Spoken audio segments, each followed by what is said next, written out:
당신은 완벽한 사람입니까?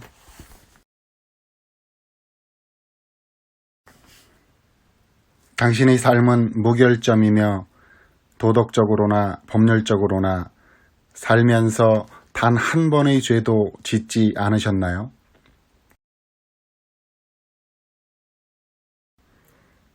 우리는 기억합니다. 노무현, 한명숙, 노회찬, 조국, 정경심, 유시민, 그리고 최강욱과 윤미향. 혐의가 곧 죄를 의미하진 않습니다. 법을 어떤 식으로 해석하고 어떻게 잣대를 들이대느냐에 따라 그 법의 적용 여부는 크게 달라지는 결과를 불러옵니다. 문제는 사람들이 언론에서 주장하는 그 혐의가 마치 죄를 지은 것처럼 단정해버리는 데 있습니다. 그리고 그 혐의를 법이란 잣대로 자의적으로 해석하여 불순한 의도를 가진 사람과 단체가 서로 이익이 통하는 권력과 결탁해 죄로 명문화하는 것에 우리는 왠지 익숙합니다. 검경 수사권 조정 관련법이 통과된 후 검찰의 주요 사건 직접 수사가 눈에 띄게 늘어나고 있습니다. 경찰에 맡겨도 되는 것들도 정치적 유불리에 따라 전부 끌어가 존재감을 과시합니다.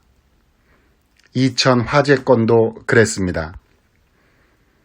여러분은 윤미향 당선자가 30여 년간 어떤 삶을 살아왔는지 잘 알고 계실 겁니다.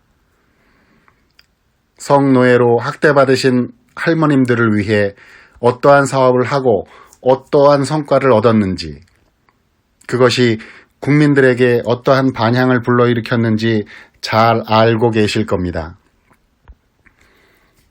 대부분의 시민들은 성노예로 학대당한 할머님들에 대해서는 소녀상 찾기, 소녀상 세우기, 소녀상과 함께 사진 찍기 등은 잘 알고 있으면서 그 뒤에 윤미향 당선자가 있었는지는 몰랐을 것입니다.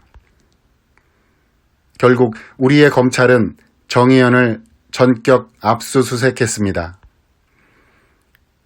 이름조차 처음 들어보는 시민단체, 사회단체가 윤미향 당선자를 고발했습니다. 물론 그 중에는 수요 집회가 반일 감정을 조장한다란 주장을 하면서 그동안 지속적으로 수요 집회를 반대해왔던 친일 단체도 포함되어 있습니다. 윤미향 당선자가 국회로 진출하여 위안부 문제와 소녀상 문제를 국제 이슈화하면 일본이 곤란해지므로 사전에 윤미향의 도덕성에 상처를 주어 낙마시키려는 의도가 뻔히 보이는, 일본으로부터 지원받고 있는 것으로 의심되는 그 단체와 거기에 맞장구를 치는 일부 진보 인사들도 보입니다. 그들은 정의연과 윤미향이 수요 집회에 청소년들을 동원해 정서적 학대를 했다고 해서 아동학대죄, 청소년보호법 위반, 후원금을 유용했으니 횡령 사기죄, 기부금을 개인 계좌로 받았으니 기부금품법 위반이고 횡령, 배임, 사기 혐의로, 경매대금을 거짓말로 해명했다 해서 전기통신기본법 위반으로, 안성쉼터를 비싸게 매입했으니까 업무상 배임이고 안성쉼터를 마치 펜션처럼 운영을 했으니까 공중위생관리법 위반으로 고소했습니다. 정말 익숙하고 많이 본 상황입니다. 이제부터 검찰은 윤미향 당선자가 어떻게 움직이는가 주목할 것입니다. 구글링으로 단 0.25초 만에 472만 건이 검색되는 윤미향 당선자의 기사와 글에 어떻게 대응하는가 볼 것입니다. 검찰 개혁을 막기 위해 불과 7개월 전 그들이 했던 똑같은 방법으로 예상되지만 그 과정을 우리는 두 눈 크게 뜨고 지켜볼 것입니다. 윤석열 장모 건으로 검색은 고작 56만 1000건으로 약 6배의 차이가 납니다. 일부 언론에 슬쩍 거짓 정보를 올려놓고 그 정보를 접한 윤미향 당선자가 어떻게 움직이는지 계속 감시를 하겠지요. 또한 주변 사람들과의 통화에 주목할 것입니다. 모든 통화는 누군가가 녹취할 수 있다는 사실을 알아야 합니다.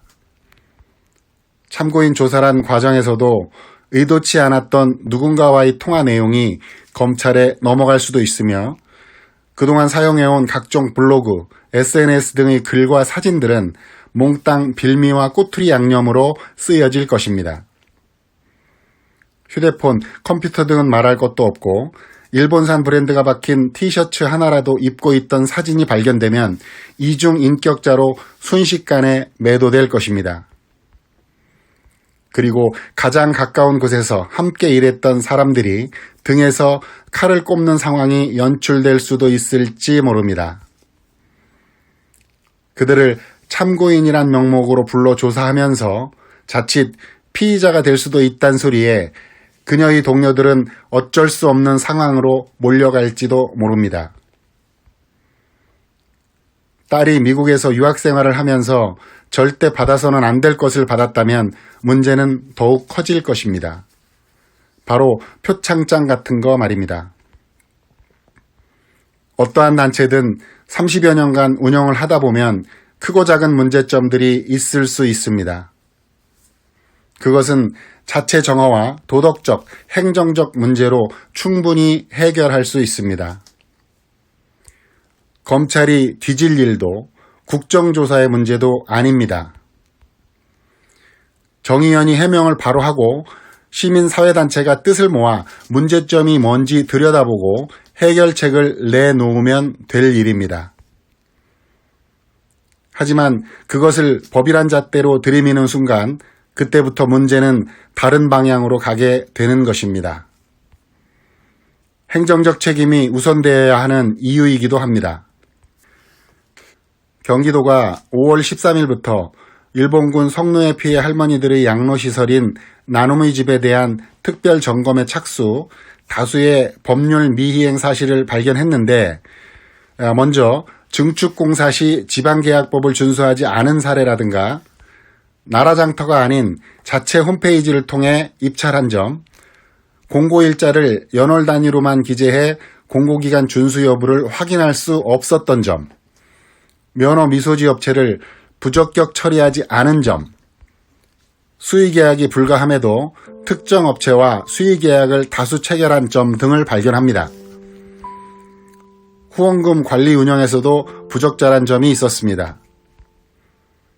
출근 내역이 없는 산하기관 직원에게 급여를 지급한 점, 대표이사가 자부담해야 할 건강보험료를 후원금으로 지출한 점, 이 부분은 반납이 완료되었다고 합니다. 비지정 후원금을 시설공사나 토지 취득에 지출한 점 등입니다. 그 밖에 후원금 전용 계좌와 법인 운영 계좌를 구별하지 않고 사용하거나 후원금으로 받은 현금을 책상 서랍에 보관하는 등 관리가 미흡하고 부실했던 점도 있었습니다. 이러한 문제를 발견한 경기도는 행정처분하고 경찰과의 협조체제를 구축해 진상을 정확히 규명하고 상응하는 책임을 엄정하게 묻겠다고 합니다.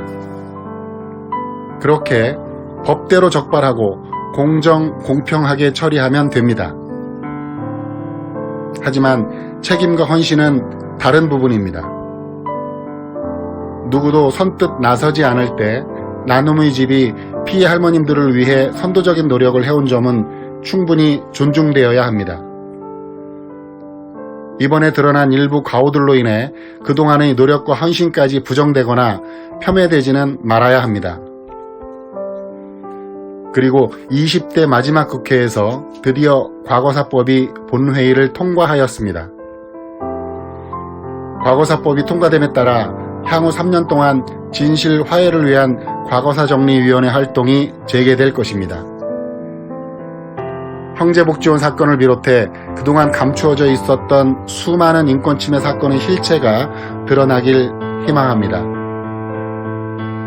21대 국회에서는 배상과 보상 문제를 마저 해결하고 위원회 구성 과정과 활동을 뒷받침하여 과거사 문제가 온전히 해결될 수 있도록 계속 노력해 나가길 바랍니다.